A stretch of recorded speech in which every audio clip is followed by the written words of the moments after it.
I'm Melisa Nielsen, and welcome to 2023. Parenting and homeschooling can feel like a large feat to take on.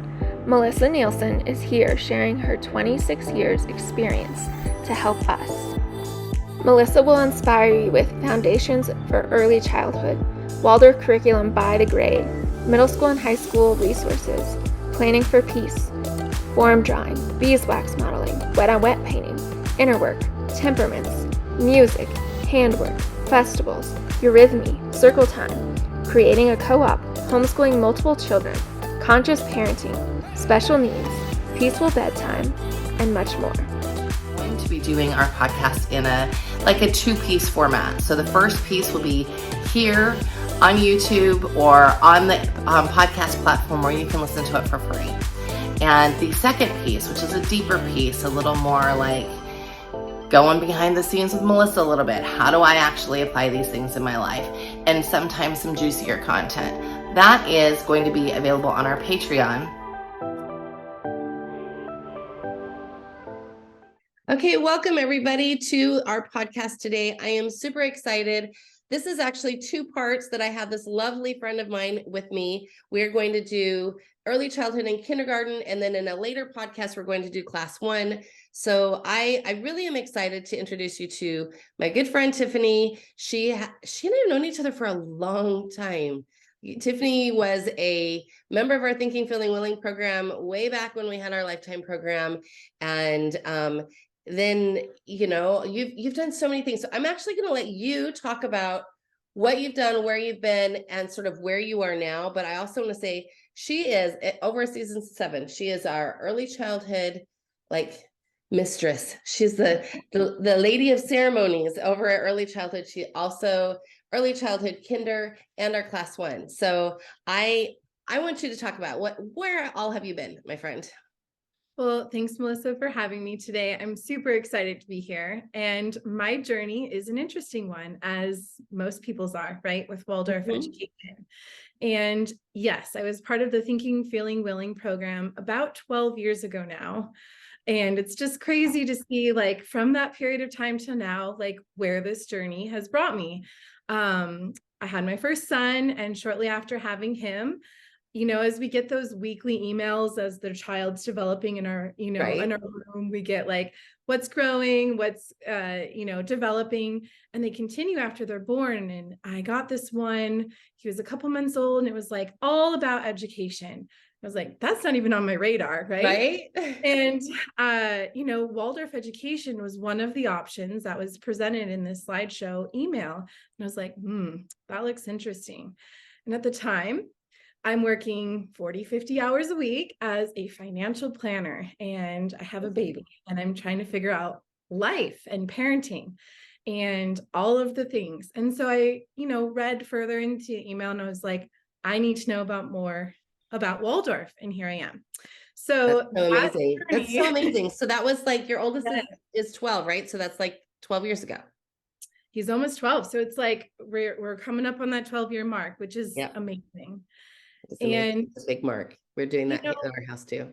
Yeah. And it's one of those things where those little glimpses of what is put in front of us in life, what we do with those, right?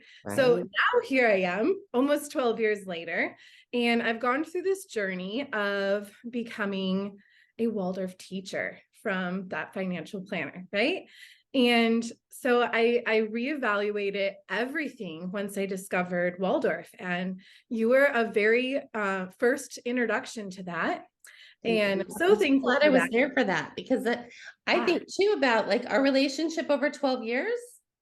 Never would have thought that you would be where you are with us now. And oh my goodness, no. So beautiful.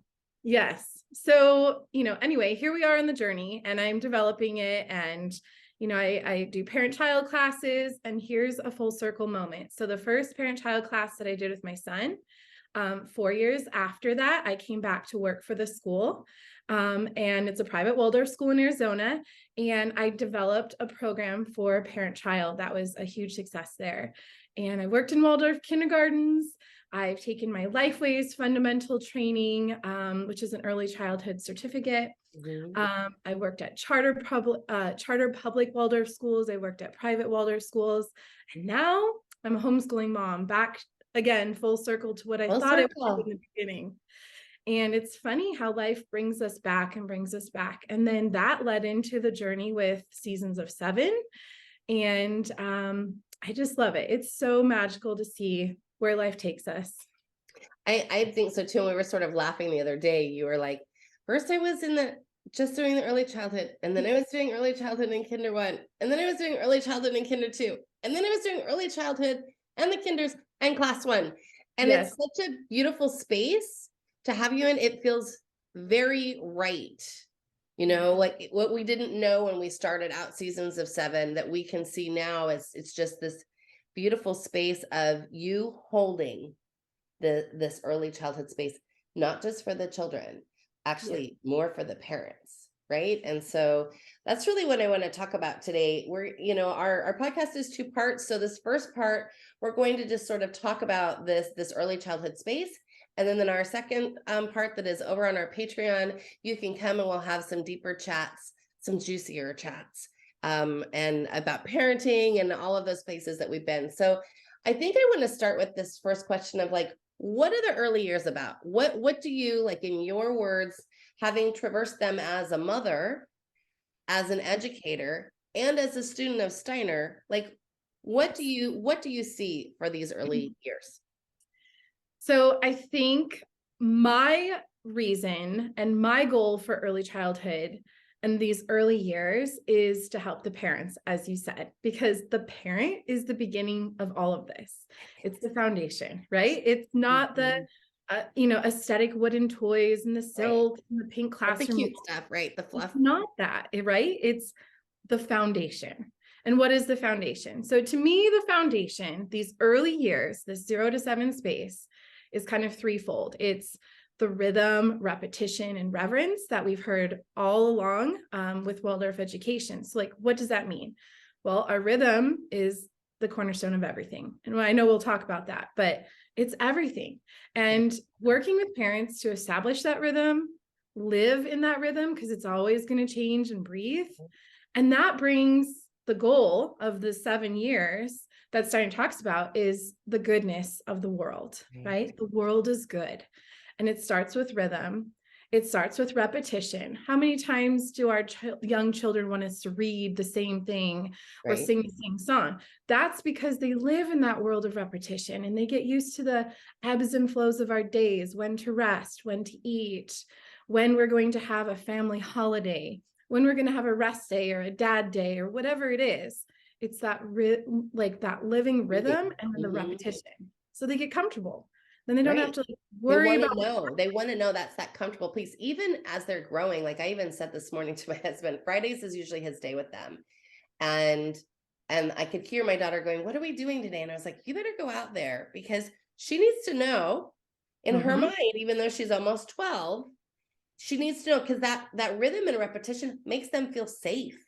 If they don't have that, that's like almost trauma producing, because they don't know like where they can breathe out. And that's what rhythm does for us. It gives us that in breath, that out breath, and it allows us to like sort of breathe organically as we're walking through life, right? So it is so important to talk about. What was the other one? You said rhythm, repetition. What was the third one?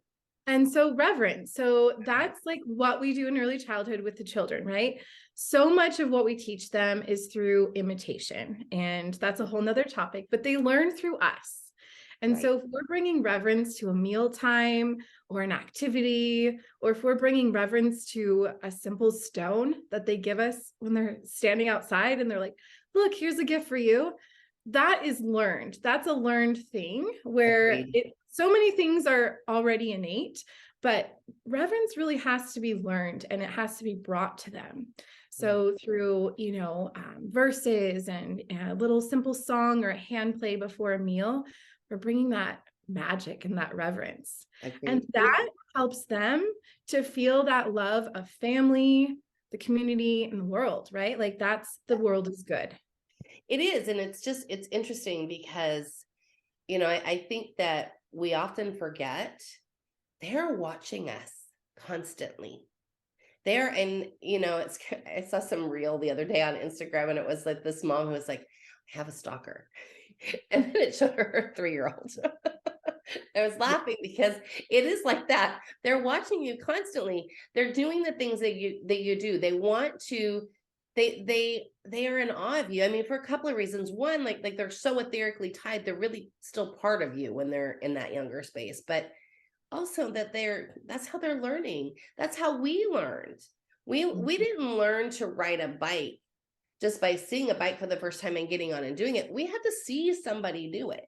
Right. And then gain trust over the fact that we could do it because that other person did it. And so I think what's so important to me that I feel like I try to spend a lot of time working with families on is, if what we're doing isn't worthy of imitation, we have to like check ourselves. We have to ask, like, is this thing that they're watching me do something that I want them to do? Like, the parents that say to me, what do I do about my child swearing? And I go, I don't know. What are you going to do about your own swearing? Like, because Right. it is, right? They're hearing us say it all the time. Yes, exactly. So like all of those things, all of those pieces are so important. And you're right. Reverence it's a learned space. They see our awe, like, wow, isn't this rock so neat? What are all the colors that we see in this rock? Or, oh, this flower that you brought me smells so pretty. Where instead if we were like, leave that rock outside. Yeah, right. So different feeling. I don't know about you, because I know you've got several children like I do. You're like, I don't think the nature table can handle another rock. Yes. So no. So I had to be like, let's go put that in the rock basket. And we have to find ways to sort of keep that space alive and really allow them to see reverence through us. And that means we might have to learn reverence, because when parents ask me, how do I teach my child reverence? Again, I'm like back at, well, how are you at reverence? Were you, showing that. Right. And it's so big. It's so big. Talk to me about how important you think rhythm is in these years. I know people know why I think it's important, but I want to know why Miss Tiffany thinks it's important. So our focus in the early years with early childhood is just what we mentioned, those 3 R's. It's developing the 4 lower senses, which is a whole nother thing. And it's developing our parenting, right? So what is our family culture? How are we going to parent? What are our values? Sleep, warmth, nutrition, and all of that is tied to rhythm. And rhythm is the cornerstone. It's the seed in which everything blooms from in early childhood. And, the very famous quote, right? Rhythm restores power. It brings us back. It cycles us back. It's this breathing thing. It's not do this at 8 o'clock and do this at 2 o'clock. It's the flow of the day. It gives us the opportunity to just say, that didn't work, or this is working great. Right. And it gives us the time to just, what are we focusing on early childhood? If it is, giving them a good sleep life, giving them warmth, giving them nutrition, building up these foundations, well, what do we need to have in our day? And what aren't we having? And if sleep is hard, how do we help support that? And it all goes back to rhythm. That's so much. I love Steiner said, and I'll botch it, so I'm just going to paraphrase it. He said something about how rhythm is everywhere. It's all over in nature. It's apparent in nature. Humans are the only ones that have cast it off. Yes. It's in animals, it's in the tides, it's in the planets, it's in everything else. We're the only ones that are like, it's all right. I don't need rhythm. And it's even in our bodies, right? Yeah. Like it's our female bodies. Like every 28 days, something happens. Yes. So it's so interesting to me. If he was saying that 100 years ago, like how different has it been for modern parents to just say like, away with all of that rhythm, right? The rhythm of the seasons, of like our family culture with festivals. It's even worse now. So if we go back and we really take power over rhythm and how we want our day to flow with our young children, then that gives us power. It gives us time to be a parent and see what's working and not. Yes. And then it's that safety for your child. I agree. What would you say to a parent that's listening that's in this early childhood space and maybe even beyond, because I think rhythm is like crazy important all the way through, not just childhood, but life. I sort of laugh. My adult children will come home to visit and they'll see the rhythm chart that I have on the wall. And they're like, today is Tuesday and you should be doing this. Why is this not happening right now? And I'll be like, well, I didn't, no, mom, we need to do that. So it's funny that it's ingrained in them and they're still bringing some of that to their lives. But if there was a mom that came to you, or a dad that came to you in this early childhood space and they said, where do I start? Maybe they've got an infant or a young toddler, because it looks very different in those years, because it is all based on eating, sleeping. So what would you say to that parent that was like, help, where do I start? Well, I think you said it, eating and sleeping. What are you doing now? What is your rhythm now? Right. So just writing down, and you have talked about this over and over, writing down what you're doing. Just live your days as they're being lived. Yep. Write down what your rhythm is, and then put in important things, these little cornerstones of our rhythm of the day, like eating and sleeping, which is a big part of early childhood. Right. And then go from there. Start making these tweaks that are valuable to you and your child to get to the rhythm you're striving for, right? But start with those, when are we going to nap? When are we going to have snack? When are we going to eat a meal as a family? When do we want to start bedtime? And build upon that. And then add over time, as you get comfortable to that, what you're striving for. I agree. And that is, I think it's such an important piece, because parents go, I don't have rhythm. And I think, no, you do, but you have to keep track of it. I talk about the actual rhythm chart and sort of like looking at, it's great if you can look at 7 days, but usually I can only get somebody to look at 3 days. 3 days is better than no days though. So looking at those 3 days, okay, well, what did you do? Something was rhythmic there. Look at what you did in how you got up and what you were eating or how you were coming about that. And then I also say, look at behaviors. If you've got little ones that are tantruming constantly, why are they tantruming? Because what I see happen is that the tighter our rhythm and the more structured our day, because rhythm isn't really structure, it just provides flow to the day. But the more we govern that space, it's not just free for all flow, it's a flow that we are like leading. Children tantrum less. Yeah. Their sleep is better. Our sleep is better. Yes. Magically, you get to make food, because you made a plan for it. All of those really little tweaks make such a huge difference in their lives. Their lives are still so tied to us and tied to this other space that they came from. They're not really fully here yet. I think we spend so much time as adults trying to explain to children how to not be children. Yes, absolutely. Yeah. And that's what we're preserving in the early childhood, is that gentleness, right? That we're creating that womb of life for the first 7 years, that extension of within us, that they don't need to just have exposure to everything and, academics or media or whatever it is. Absolutely. And that rhythm, just like inside of us when they're there, we're providing that in these early stages through what our day is.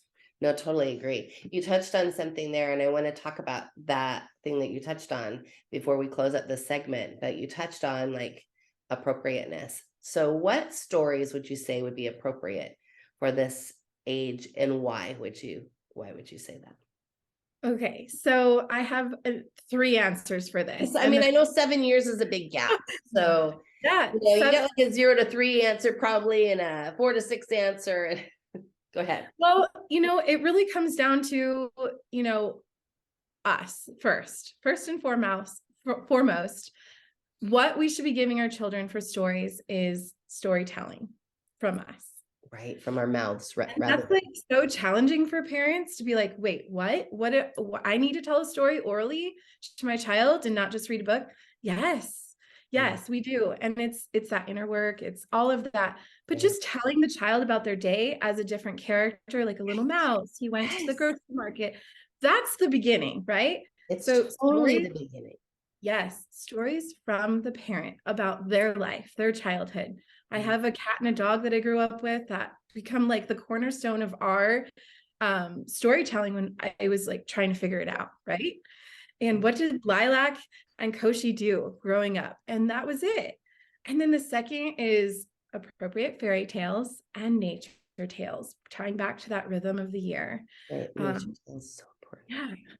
Yeah, yeah, And it's so simple. I think we really try to overcomplicate it, even though we're trying not to. But and I think even because even myself, I'm about to be 50 and I have 5 children. I've been on this path for a long time. There are times where I'm like, Melissa, why are you making it so hard? nice. I mean, but at least I catch myself, right? Like the longer we're at this, the more we go, oh wait, no, I shouldn't be doing that. But I think to this space of like finding it's again, it goes back to that awe and wonder in nature and in those nature stories. It doesn't have to be a big deal.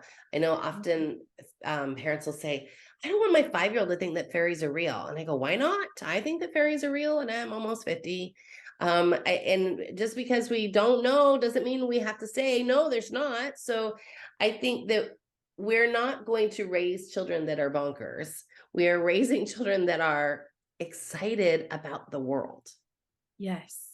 Excited about the world. I might say, what do you think that lizard is thinking? Like that drives my almost 12-year-old. She's like, then she'll tell me, I think he's thinking about the government and about what's going on in Greece. And like she'll go on, right? Because that's where she's at in her mind. But if you ask a 6-year-old, they might be like, I don't know. And and then the dog comes around and eats the lizard. And then the kids are like, wait, what just happened? And that gives you an opportunity for another story, another space of this awe and not needing to explain nature, but just sort of see nature, observe nature. Yeah. Make little stories up about the little ants crawling over there, or again, the lizard, because it's such a simple, beautiful space, and they really shouldn't have overly complicated stories at this age. Right. What fairy tales come to mind that would be appropriate? Because I know there's so many fairy tales, but there is a small subset of fairy tales that's probably pretty appropriate for these ages. Yeah. So I love things like Sweet Porridge from I was Brothers just thinking of Grimm. That was like one of my favorite ones.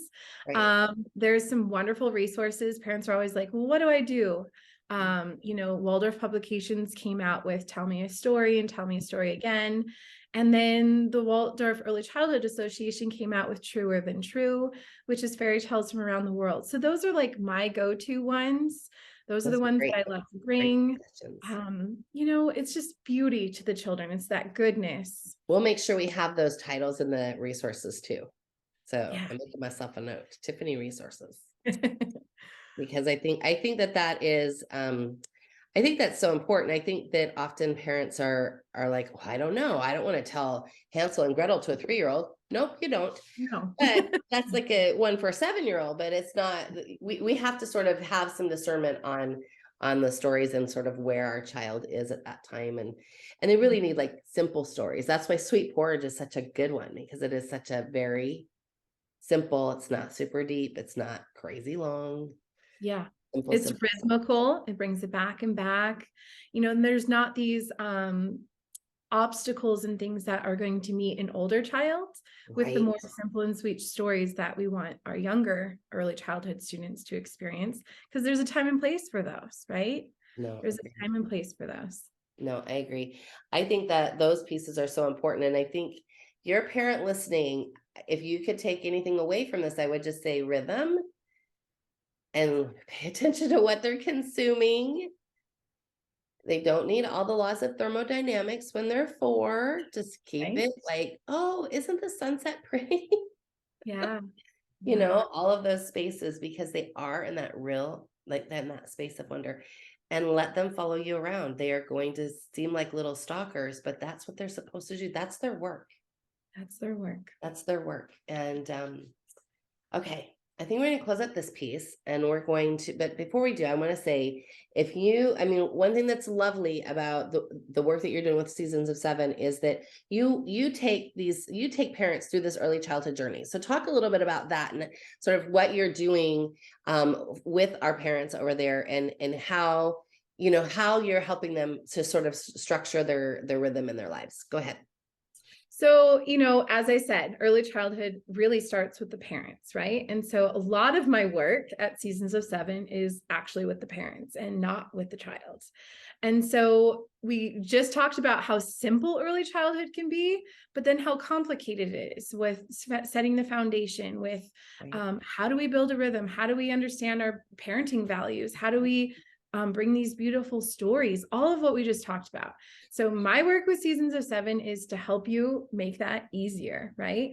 I'll find the stories and I'll give you the ideas for painting. I'll bring articles and discussions about inner work and about how to, bring a storytelling to your child, which we talked about how important that was. Right. And that's my work, right? Is how do I support you to support your child in this space? How do you bring rhythm through your week with beautiful activities? All that Waldorfness that so many people are attracted to, but then it becomes so complicated. And I want to just give the parents the information, be that support. We create a community with our classes, with the parents coming too, so that they have a sounding board of other parents doing this work.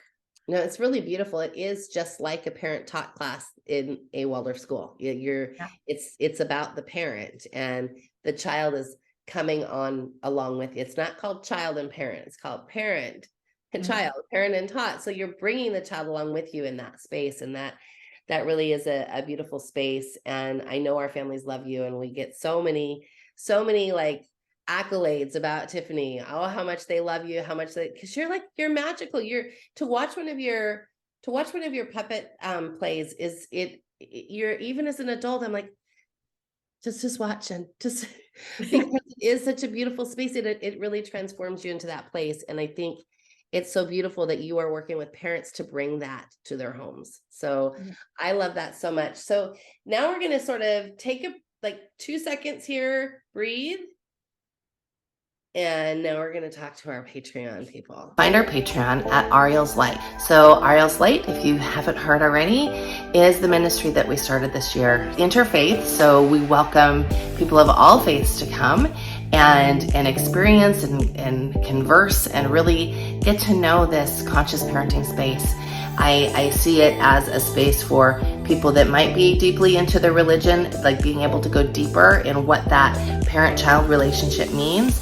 And then people that are just trying to figure out, like, what does this inner work journey mean to me? We're in that space, and I've been there trying to figure out, well, how do I bring what's welling up inside me to my children so that they aren't lost in confusion, so that they actually have this piece of goodness and beauty that Steiner always talks about. So the ministry has roots of anthroposophy, and we will be talking about things from an anthroposophical standpoint, but also really bringing you good content that you can bring into your life